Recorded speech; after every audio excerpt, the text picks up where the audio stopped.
Thank you for joining us at Audaz Business Solutions for our presentation of SAP Business One Dropship Procurement. When you go to enter a sales order, you choose your customer, enter an optional purchase order number, the date that you want this delivered or you expect it to be delivered, and then you choose your items that the customer is ordering.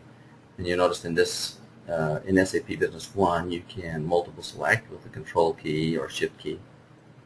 Now we'll bring in items and corresponding prices that have been created previously. You can enter your quantities,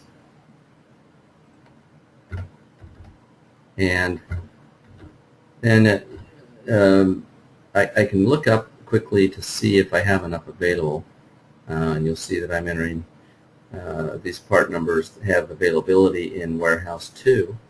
So I'm going to go ahead and leave it on their default, which is Warehouse 2. The procurement document is indicated in the Logistics tab. So that would be where you would decide whether or not this is a drop ship to the customer. And upon completing all the information for the order, you can check your prices. Perhaps you want to raise the price if these look, if you have a decision you need more profit, then when you're finished, you will hit add. Then you work through the order, and you'll see that it selects the current order for the customer, but you could combine multiple orders in this case. And at this point, it brings up the option for the vendor selection. In our case, we're going to pick from one vendor, which is John Hopkins, associated with the virtual warehouse that we were looking at.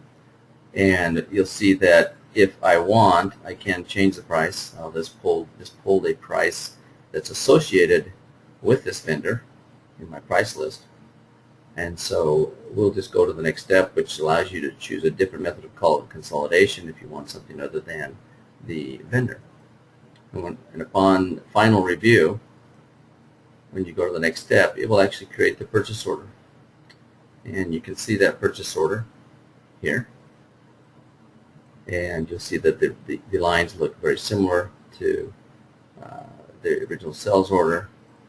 And so if I go back to the sales order, I can see now I noticed I made a mistake on my price. I can update that.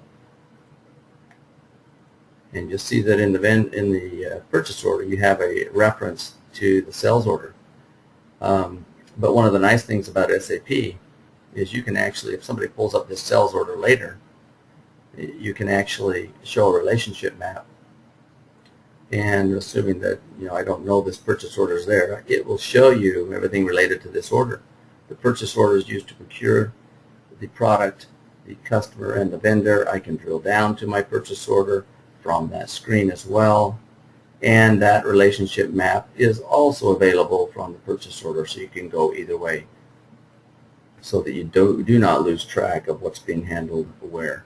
Now, typically at this point, you want to send a confirmation to the customer, and you hit the email button, and an email is generated for the email address associated with this contact, and that will create an email in Outlook for you.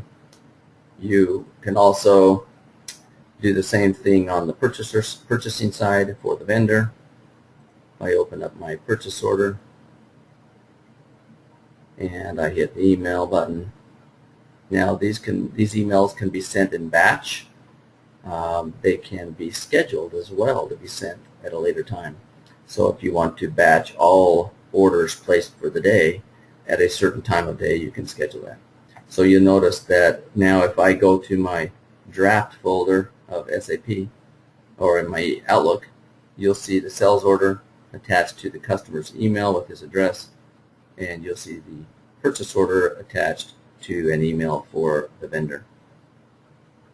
Thank you for joining us today. If you have any questions, please visit our website, www.audaz.com.